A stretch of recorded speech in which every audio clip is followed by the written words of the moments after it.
El arrepentimiento. El arrepentimiento es una herramienta fundamental en la vida cristiana, ya que somos salvos por el arrepentimiento. Jesús, cuando comienza su ministerio, ahí en Marcos 1:15, comenzó a decir: arrepiéntanse, porque el reino de los cielos se ha acercado. Es decir, de las primeras palabras que Jesús pronuncia cuando comienza su ministerio es el arrepentimiento.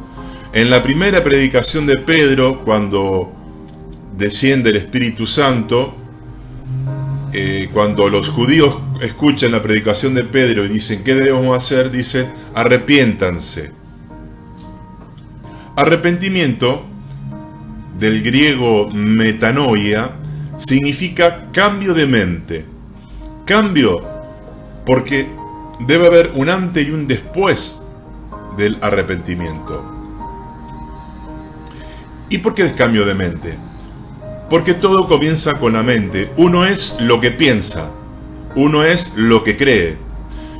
Cuando éramos inconversos teníamos creencias erradas, es decir, creíamos en mentiras sobre la vida, sobre Dios, sobre todo. Entonces, cuando uno escucha la predicación, recibe en su mente la verdad de Dios y ahí tiene que hacer el cambio. Ahora, este cambio de mente es fundamental porque la mente después maneja la voluntad y las emociones. Pero primero es la mente, y la mente es lo primero que ataca al diablo. Siempre decimos que todo pecado comienza a existir como una forma de pensamiento. Primero se lo piensa y después uno decide con la voluntad hacerlo. Entonces, el arrepentimiento es una decisión donde uno decide cambiar su forma de pensar. Antes esto estaba bien, ahora está mal. Estar sin Dios estaba bien, ahora no, estar sin Dios está mal. Aquello no era pecado, ahora sí lo considero pecado. Y ese cambio de mente motoriza el cambio en la voluntad y después también influencia las emociones. Es una reacción total del individuo hacia algo. Es un antes y un después.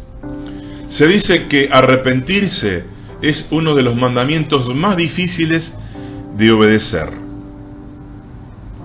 Por ejemplo, dice en Romanos 2:5 que tú, por tu corazón no arrepentido, atesoras ira para el día de la ira. Y en Hechos 17:30, en su mensaje en Atenas, Pablo dice que Dios manda a todos los hombres en todo lugar que se arrepientan. El arrepentimiento entonces es una herramienta fundamental para primero ser salvo y después, como vamos a ver en la vida cristiana, el arrepentimiento debe ir acompañado de confesión de pecado, porque cuando uno recibe esa convicción de pecado del Espíritu Santo y cambia la mentalidad, es decir, aquello que yo creía que estaba bien, ahora estoy mal, creí que vivía bien, pero me doy cuenta que vivía mal, equivocado, uno tiende a confesar el pecado. ¿Por qué? Porque ahora se dio cuenta, gracias a la luz del Espíritu Santo, de que eso estaba mal. Entonces, es necesario confesar los pecados para la liberación interior. También el arrepentimiento involucra el abandono del pecado, dejar de pecar. Si yo digo que me arrepiento y sigo pecando, el arrepentimiento es falso. El arrepentimiento puede incluir a veces emociones, llanto, no está mal, pero a veces algunos lloran y no se arrepienten. El arrepentimiento verdadero no es cuando uno llora, sino cuando uno cambia, cambia la conducta, se vuelve a Dios y trata de obedecerle. Entonces, el arrepentimiento debe ir acompañado de confesión de pecado, abandono del pecado y después de la restitución, si es necesaria. La Biblia habla mucho de la restitución, es decir, si yo robé algo y si me arrepentí, voy a tratar de ir a devolver eso que robé. Voy a ir a pedir perdón a quienes ofendí. Voy a tratar de reparar el daño causado, eso es restituir. A veces es necesario y a veces no. Dice en Proverbios 28:13, el que encubre sus pecados no prosperará, mas el que los confiese y se aparta, alcanzará misericordia.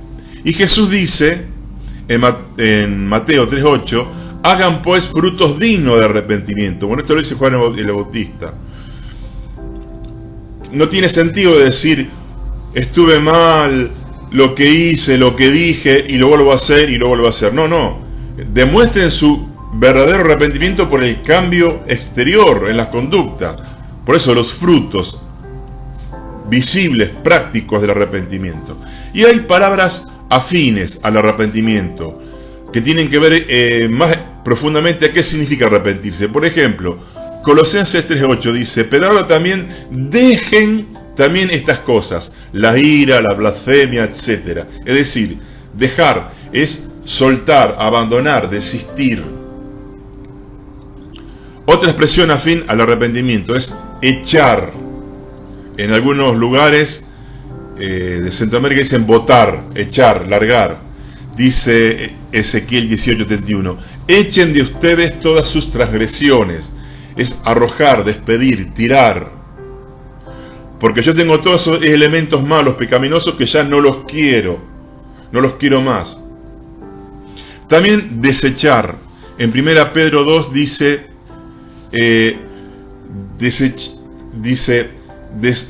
desechen todo aquello que a Dios no le gusta. Es decir, y desecho viene también de basura, porque es una basura, tengo que desechar. También significa renunciar. Dice en Tito 2:12, renunciando a la impiedad y a los deseos mundanos. Es renunciar. Yo me desligo de esto.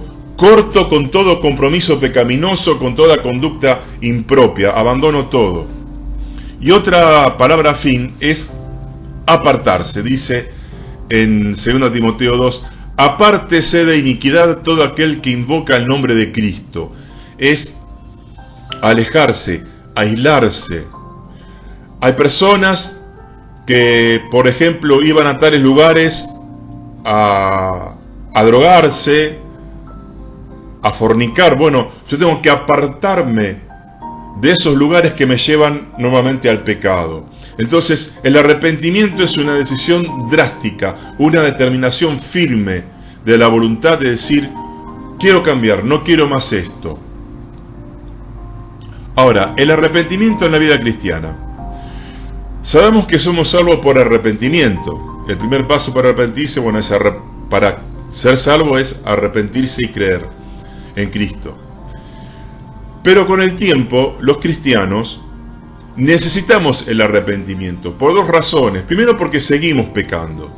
Entonces tenemos que ir manteniéndonos puros y ir confesando y arrepintiéndonos porque vamos a seguir pecando. Y en segundo lugar, cuando más uno crece y más se acerca a Dios, cuando la luz de Dios es más intensa, uno se da cuenta que los pecados que ha cometido son más graves de lo que uno cree.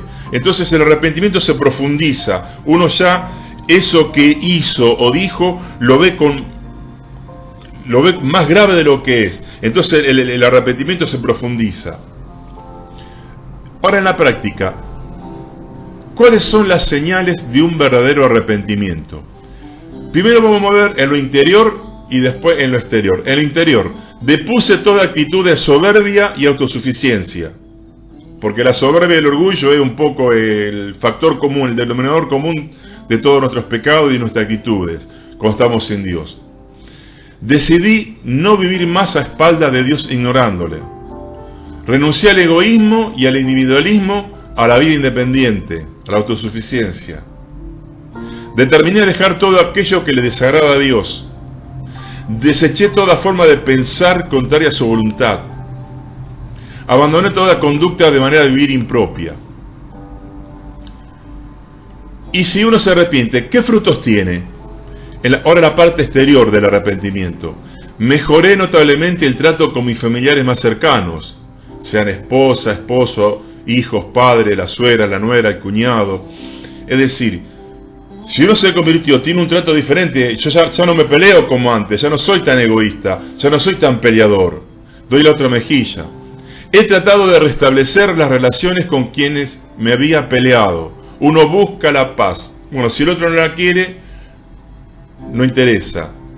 Pero como dice Pablo, en lo que ustedes dependan, estén en paz con todos.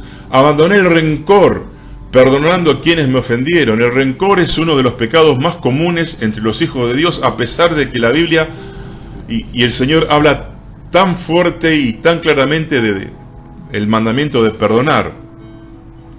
He devuelto lo robado y pagado toda deuda. Restituí, reparé todo daño. Terminé con un vocabulario perverso o desagradable. Ordené mi vida, disciplinándome en el uso del tiempo, de los bienes, del dinero. Ahora, si soy comerciante, soy un comerciante honesto, justo. No estafo ni engaño ni defraudo. Si soy un profesional, honro la profesión, soy eficiente, soy correcto y diligente. Abandoné toda actividad delictiva o todo negocio ilegal. Dejé de llevarme mal con las autoridades, sean los padres, los maestros, los jefes, la policía. Son cosas prácticas que uno se da cuenta que tuvo frutos dignos de arrepentimiento. Me he transformado en un buen vecino. ¿Qué dicen los vecinos de mí? Bueno, antes molestaba, no sé, con la música, con otras conductas que irritaban a los vecinos, lo cambié. Me convertí en un buen obrero o empleado. Ahora soy trabajador, no discuto siempre con el jefe. Trabajo aún cuando el jefe no está. Trato de ser eficiente, responsable. Y si soy patrón, me transformé en un buen patrón o jefe. No maltrato, no estoy con el látigo, soy generoso y compasivo. Siempre habrá algo de qué arrepentirnos. Por eso, el arrepentimiento debe ir creciendo a medida que crece nuestra relación con Dios, porque como dijimos, cuanto más luz de Dios hay, más el pecado se ve la maldad del pecado, más grave se ve el pecado. Por eso, arrepentimiento es cambio de mente que influencia luego la voluntad y las emociones. No importa si al principio las emociones no acompañan. Si uno no se mantiene firme en la decisión que es el arrepentimiento, después las emociones nos van a acompañar y vamos a tener aversión a lo malo y al pecado. Entonces, tenemos que confesar los pecados, abandonar la conducta mala y restituir si es necesario. Bien, espero que este tema les haya interesado.